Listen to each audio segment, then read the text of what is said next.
Nós estamos direto de João Pessoa com o arquiteto e urbanista, o nosso querido Felipe Mangueira, ele que participa mais uma vez aqui do nosso programa e vai falar sobre um tema legal, um tema leve, um tema gostoso para as pessoas que moram aqui na cidade de Cajazeiras, que é a floração dos nossos ipês. Eu sei que muitas pessoas passam na correria do dia a dia e não percebem, por exemplo, que nossa cidade tem uns belíssimos ipês amarelos que nessa primavera começam a florir e aquele tapete amarelo cai pelo chão. Nosso querido Matheus Rolim colheu algumas imagens aí de um ipê.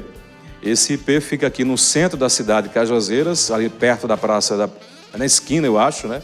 Da praça da prefeitura. São dois, na verdade, né?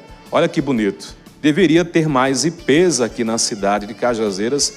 Boas imagens aí colhidas pelo nosso querido Matheus Rolim. Daqui a pouquinho tem um framboyão. Eu nem sabia que tinha um framboyão, mas também tem um framboyão belíssimo, que ele tem aquela folhagem vermelha que quando ele cai, fica belíssimo, que fica ali. Olha que imagem bonita. Parabéns, meu querido Matheus Rolim.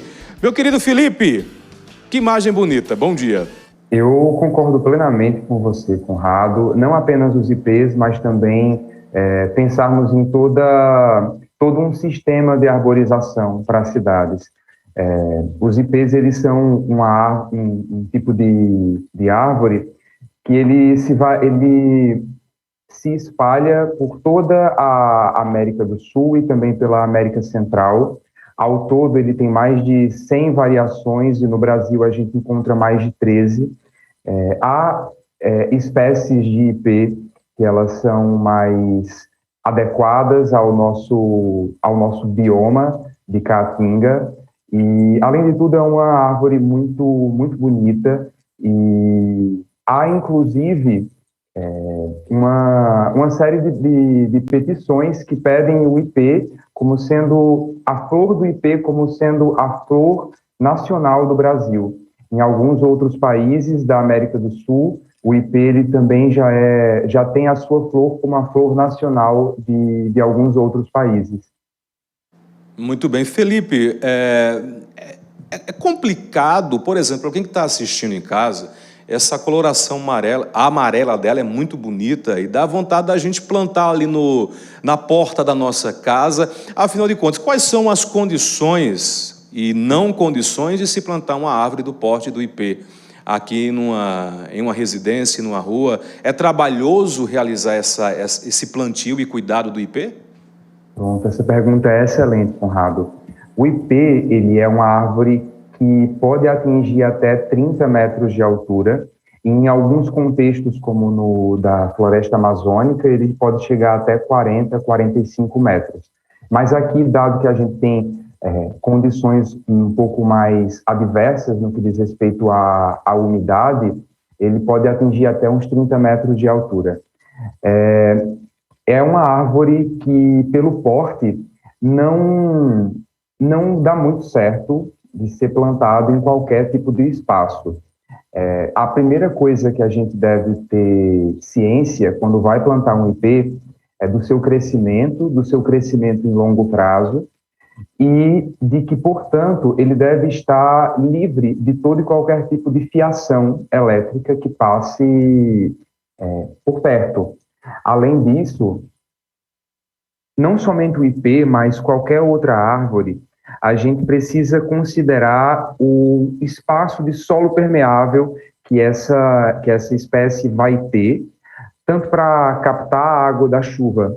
Então, esses são os principais cuidados que a gente deve ter em relação ao plantio não somente do ipê, mas também de qualquer outra árvore, fazendo uma ressalva que o ipê é uma árvore de maior porte e requer realmente um afastamento de todo e qualquer tipo de fiação elétrica. Muito bem. Então seria melhor para praças e avenidas? Praças, avenidas, quintais. O ipê ele tem raízes que são geralmente muito profundas e é uma árvore que consegue atingir os lençóis freáticos, que conseguem encontrar água mesmo em períodos de seca. Essas raízes profundas, entretanto, elas requerem um cuidado maior em relação às calçadas e a todo e qualquer tipo de pavimentação que estiver ao redor. Então, idealmente, o IP ele deve ser plantado com essas considerações.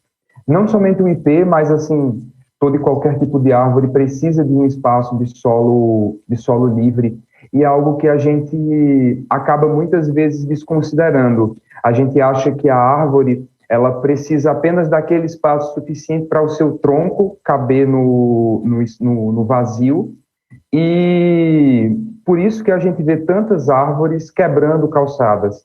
A gente acha que a culpa é da árvore, mas na verdade o responsável por isso é a pessoa que plantou. Muito bem, bem interessante. Nós estamos na primavera, como eu sempre digo, a Cajazeiras tem quatro climas: quente, muito quente, mega quente e hiper quente. A gente até briga com isso porque é muito calor mesmo. Mas isso não quer dizer que a gente não está experimentando as 4 estações, no caso a primavera, que acontecem aí a floragem, né, de flores e de folhas aí. Não é isso, meu querido Felipe Mangueira? Exatamente. Inclusive, o IP é uma árvore tão significativa desse processo de transição de estações, pela sua floração, o IP, o flamboyant, que há, inclusive no Brasil, algumas agremiações de pessoas que elas se reúnem para fazer poemas que exaltam esse processo, essa transição do IP. Um exemplo disso é a agremiação Haikai. O Haikai é um tipo de poema de origem japonesa que ele foca...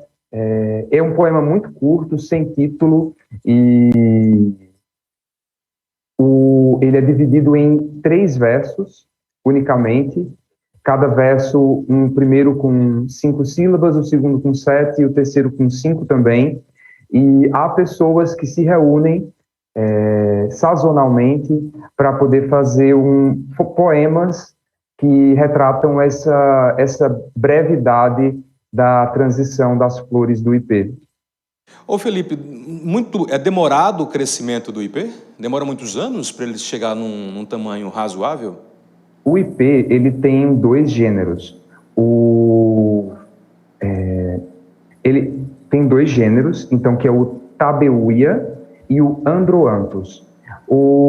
A madeira Tabeuia, ela é mais leve, ela é uma madeira mais clara também, e ela tem uma coloração um pouco... Aliás, ela tem um crescimento um pouco mais rápido que o IP de madeira mais nobre, o IP de coloração mais escura da madeira, que é o do gênero Androanthus.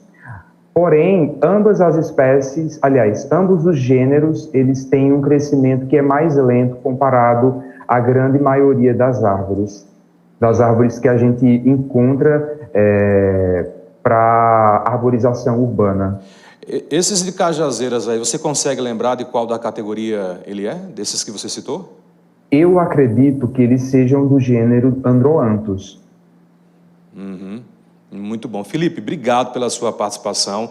Em outro momento a gente volta a conversar sobre a arborização no sentido mais amplo aqui no nosso programa. Obrigado, querido. Perfeito, Conrado. Eu agradeço mais uma vez pela participação.